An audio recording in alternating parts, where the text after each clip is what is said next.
Judith Piombo, elle est là avec nous. Bienvenue. Merci. Alors, spécialement aujourd'hui, vous nous amenez balader pour découvrir un peu les réalités du marché Selembao. Concernant ce marché, déjà, il faut savoir qu'il existe depuis plusieurs années, mais il n'est pas toujours officiel. À l'époque de Mobutu, déjà, l'administration territoriale a tenté de pouvoir créer un marché dans cette commune de Selembao, mais ça n'a pas marché, ça n'a pas été une réussite jusqu'à nos jours. Alors aujourd'hui, il y a une question majeure qui se pose. Quelle est la particularité de ce marché puisque vous le ramenez sur cette table? Exactement, ce marché a une particularité, c'est donc il est réputé pour être spécialiste en miniature. C'est-à-dire que les vendeurs présentent ou proposent aux acheteurs des produits en petite quantité ou voire même, on peut prendre l'exemple des chikwang, que nous achetons, deux fois, c'est un plat congolais qui se mange beaucoup plus ici. Je pense que nous le connaissons tous. Il se vend généralement la pièce, mais là-bas, ils se permettent de couper des petits morceaux et de les étaler comme ça. Des gels de cheveux, le pot peut coûter 1000 francs, le plus petit, mais ils mettent ça en sachet pour le revendre encore à 50 francs ou 100 francs. Mais qu'est-ce qui explique cette miniaturisation de produits? Exact. C'est quand même un mouvement paradoxal, si je peux le dire, parce que normalement, c'est la population qui devrait atteindre le niveau de la production. Mais ce n'est pas ce qui s'observe ici. La production fait un effort de pouvoir se rabaisser au niveau le plus bas de la population, puisque, je peux donner la raison majeure, le taux de chômage est très observé dans ce coin de la ville, et cela entraîne la pauvreté. Donc, les gens n'arrivent pas à pouvoir se procurer les produits tels que tout le monde le fait à la normale. Alors, vous nous donnez une sorte d'appétit de découvrir. Vous l'avez compris, elle nous a fait tâter cette envie de vouloir voir et apprécier de nos propres yeux. Je vous prie donc de suivre les dossiers qui nous ramènent au marché de Selembao. Tout de suite, les dossiers.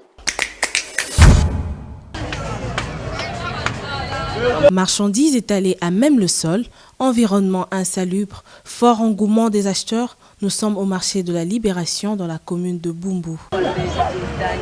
Ici, l'on retrouve une vente hors du commun des marchandises pour pallier aux difficultés de la population de ce quartier dont le train de vie est en dessous de la moyenne.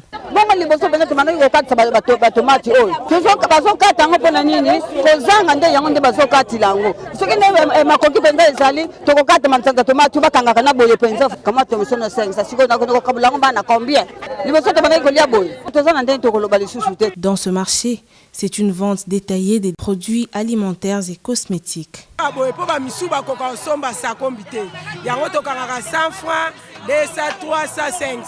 Difficile de croire si vous n'y avez jamais été.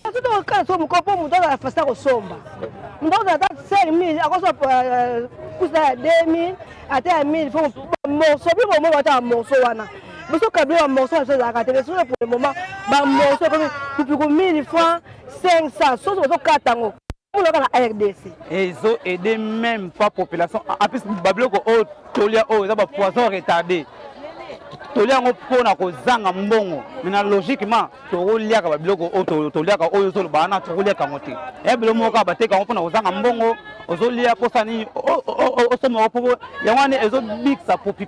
ceci s'explique, selon les habitants de ce quartier, par l'instabilité sociale et le taux de chômage élevé, surtout des jeunes obligés de se rabattre sur ce marché à vil prix. Première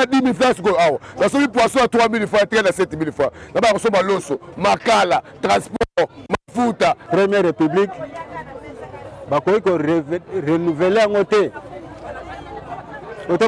Trois fois par jour. Si au marché central de Kinshasa ou encore dans d'autres marchés de la ville, le prix d'un kilogramme de chinchard coûte 4500 francs, au marché de Selembao, l'on sait retrouver la pièce à 300 francs congolais. Normalement, il faut faire 500. Mais tu as 400 pour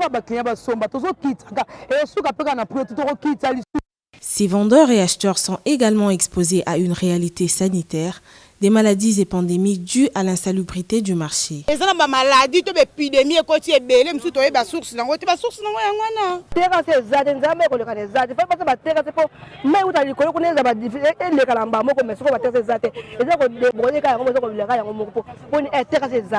Malgré le SOS lancé depuis des années par les habitants de cette commune au gouvernement, rien n'est toujours fait comme solution.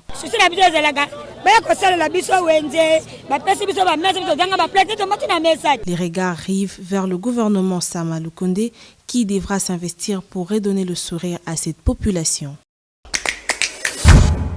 De retour sur ce plateau, c'est quand même triste, Judith Piombo, une réalité qui fait couler les larmes. Le gouvernement a déjà été interpellé. Qu'est-ce qu'il faudrait à tout prix faire pour résoudre cette question?